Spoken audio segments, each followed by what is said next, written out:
for the game against Monaco, probably a title decider. But before we get started talking about that, a little bit of bad news. After the Club Brugge game, the game crashed. It wasn't saved. We had to go back and replay the game. Unfortunately, we didn't repeat the 6-1 win. We only won 3-1. So Neymar has lost his goal from that game. And unfortunately, Kylian Mbappe has lost 3 of the 4 that he scored in that game. So a little bit disappointing there. But even more disappointing than that is that we also had the Champions League quarter-final and semi-final draws. And originally we were drawn against Atletico Madrid, and I was kind of quite happy about that. But as you can see here, in this new alternative universe where Biff is president and this has happened to me, we've got Manchester United. And I feel like they're a really overpowered team in this game, so I'm a little bit scared now. Originally, Manchester United and Manchester City were drawn against each other, whilst Chelsea were up against Young Boys, and we had Atletico Madrid. Atletico are 4th in La Liga, not having such a great season, so I kind of felt comfortable facing off against them. You can see they've had, I think, 7 defeats in the league. So I would have been confident of our chances. I do feel Manchester United are extremely overpowered in this game. Ronaldo is far better than what I think he should be in terms of what he offers without the ball. Bruno Fernandes is just ridiculously overpowered in this game, and Paul Pogba the same, and Harry Maguire is probably better rated than what he would be in actual real life. But we can see here Manchester United are in 4th in the Premier League as well. They're out of the title race, it would seem. They've also lost 5 games this season, so hopefully that shows they are a little bit vulnerable. But we can see here Cristiano Ronaldo is the Premier League's leading goal scorer at the moment, 28 in his 34 for the season. So I guess you could say that with his 7 teamwork and 8 work rate, it's kind of realistic. Like Messi in our team, he's starting to lose a little bit of the physicals, but he's still an incredible player. 7 in 7 in the Champions League this season, so I'm kind of a little bit scared of that now. But anyway, we can't be worrying about the Champions League right now, because first of all we've got Monaco.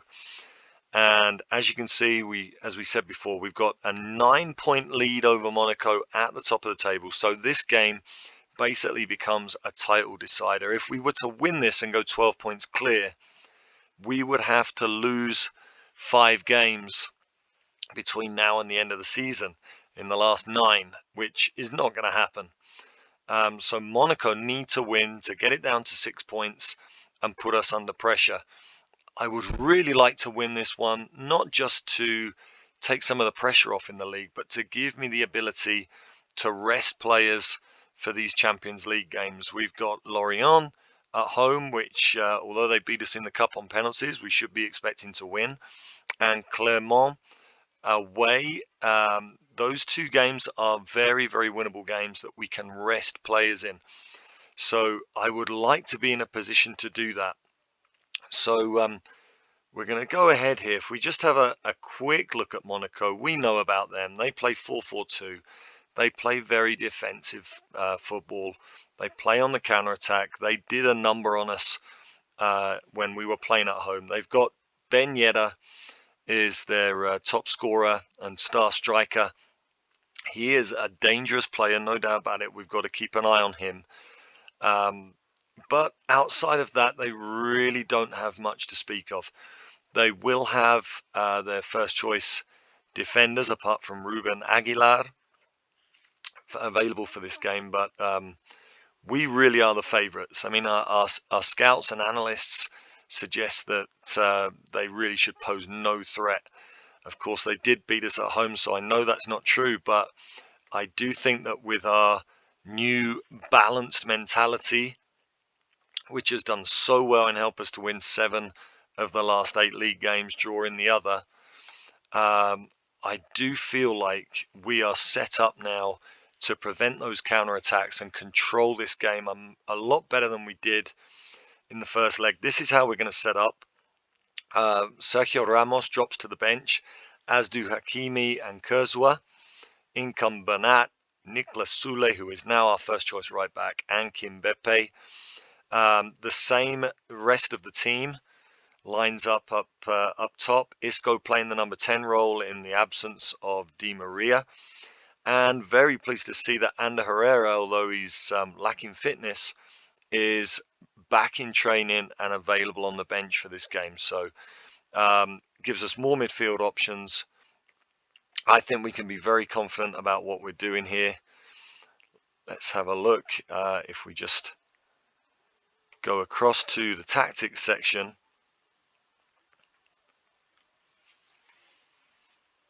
Hopefully this won't take too long. I've been quite lucky on this save that it hasn't really paused for too long in between games. Sometimes the game can get a little bit stuck, but we're okay right now, I think. And if we just look, before I give the team talk, we'll have a look tactically. So again, I'm going to stick with the balanced mentality, and just to correct the mistake that really cost us the home game against Monaco, rather than marking the midfielder like that, I'm just going to get Messi marking the left back. So we're going to just put their fullbacks under more pressure. In the first game, the second half, they identified that we weren't pressuring the fullbacks, and they really used that to play over the top of us, pick their passes, and obviously beat us 2-1. So now we are preventing that that time on the ball for their fullbacks. We are just going to mark up their strikers, Volland and Ben Yedder. And with that, I feel kind of confident. The only other change I'm going to make is in transition from the goalkeeper. We're going to avoid playing to the centre backs, as they are playing with 2 strikers. Outside of that, I feel like our team really now should be looking to blow them away. Let's see if I can just bring up the revenge mission. Let's get revenge for the last game. The players are motivated. Let's get into this and let's put this title to bed now. The win here virtually seals it for us. We'd only have to just win our winnable games. You can see they're on a great run of 5 wins on the trot. And Monaco, actually, I forgot to mention it when I was originally doing this video before the game crashed. Monaco have actually, in their last few games, have actually won just 1 and drawn 3, losing the other. So they're on a pretty poor run. They have dropped those points that have allowed us to build up that 9-point lead. So hopefully that's the way things are going to continue today. Started off very even. They've got the bulk of the possession. Just the way I have the team set up tactically, it does kind of give the possession to the other team, but it seems to work for us in terms of the chances we create.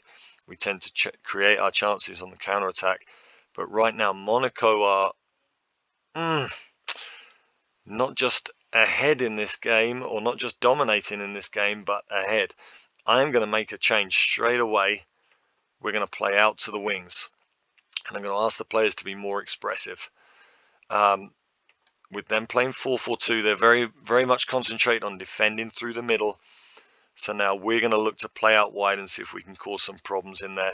And that's a disappointing start to the game, a disappointing goal to concede. You see they are well on top in terms of possession, in terms of chances. We have been very, very poor, which it's disappointing because of how well we've been playing for a long time now.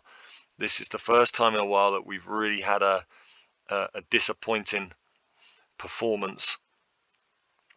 So hopefully now with those changes, just focusing down the wings, hopefully that helps us get back in, and Neymar comes very, very close to the equaliser. From that sort of range, you would have liked to have seen Neymar hit the back of the net. Do I go more attacking? I'm going to put us onto attacking now, throw caution to the wind. Now, after conceding on their first corner, it kind of makes me a little bit nervous here that we still haven't got this away. And that is very close. The halftime team talk would have been very different. Let's berate the team, which has provoked a positive response from the players. We have got to do better than this. We're throwing water bottles, absolutely no doubt about it. Let's tell them that they can make a difference. Try and turn around the lack of motivation from that first team talk. Let's see if we can get something out of the players here. All right, so Leandro Paredes, who actually I also forgot to say, he has signed a new contract. He decided he was... Let me think about this change here while I'm in the middle of talking. Nicolas Soulé's got a bruised ankle. Let's get Hakimi on, because that is going to also give us a little bit more attacking impotence. Or there's a Freudian slip, right? A bit more attacking impetus. And we're going to make him a complete fullback on attack. We're really going to try and get into these now. Juan Bernat is playing absolutely awful. Let's get Kurzawa in for him. And let's see if our fullbacks can maybe help turn this around for us. Yeah, so Leandro Paredes has actually signed a new contract after wanting to leave in January and really causing great disruption in the changing room. He has decided now he's quite happy to stay, and he's signed a new 4-year contract. That's great in that it gets rid of all that doubt. He only had a year left on his, or a little bit more than a year left on his contract, so it was important to get that tied up, and we've now got the assurance that he's happy and committed to the club. We still haven't had a good highlight the entire game, as Hakimi gets a great ball in for Mbappe. That is superb. Hakimi with that new attacking impetus, really helping us out down the wing. Getting forward, that's the difference between Hakimi and Soulé, that he will give us that attacking influence, participate in that side of the game. And we're going to take this opportunity. So our assistant has advised us that Isco is very tired, so let's get him off. I am going to actually bring on Mauro Icardi and bring Neymar. I'm actually going to put Icardi on one side, and I'm going to play 2 strikers. We are going 4-2-4. Neymar is going to play as, I think we're going to have him as a false 9 maybe. Yeah, I think we're going to go with a false 9. Just trying to create that space for Icardi up ahead of him. He's going to be the advance forward. And we're going to see if maybe with that we can create a little bit more problem for their defenders. With them being so defensive, hopefully this is going to just swing the game in our favour now. Now that we've got that equaliser, can we go on and win this? Really want to see now some more chances. It's been such a closed defensive game. The last 10 minutes, what can we do here? Mbappe is absolutely shattered. Do we want to bring Draxler on here, or should we just run Mbappe into the ground? We're on an international break after this, so I think what we are going to do is change out Wijnaldum for Rafinha. I'm going to see if Rafinha, as an advanced playmaker on support, can maybe just help us get over the line. And I think maybe Sergio Ramos, just for his aerial ability. We're going to bring him in for Marquinhos. Maybe we get a set piece there. Let's see if these two can make the difference for us at the end of the game here. We're really giving it our all. Monaco have actually been very good. Credit to them as Hakimi picks up an injury. We do not have another change. What do we do here? I think we go back to the balanced mentality. We take the overlaps off. We play more disciplined. I think basically we've got to try and play for the draw now. I think we've got to settle for this 1-1. We are going to play into the target men and we are going to hold our shape. What else can we do? I think we're going to change Messi to now mark the midfielder as Hakimi is not there. And we're going to ask Icardi to mark their left back just to try and get all the marking duties covered. Let's see if that's going to be enough to just see us through the final 5 minutes of this game. Really now, any thought of winning goes out of the window. We want to just really hold on as Messi gets back, but they're overloading, and I really hope this doesn't cost us here. Should I have gone defensive? Oh, what a save, Donnarumma. What a save. Is that a league-winning save? It may well be. That may be a huge save in the grand scheme of things. It means we would have to lose 4 games between now and the end of the season, 4 out of 9, and Monaco would have to win every game for them to be champions. So, although we haven't really performed today, it has been a really disappointing performance.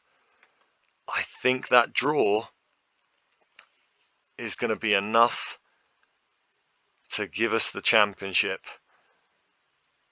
Let's have a look. And what do I tell them? I'm really not pleased with the performance, to be honest. But do I tell them they've done brilliantly, salvage a draw?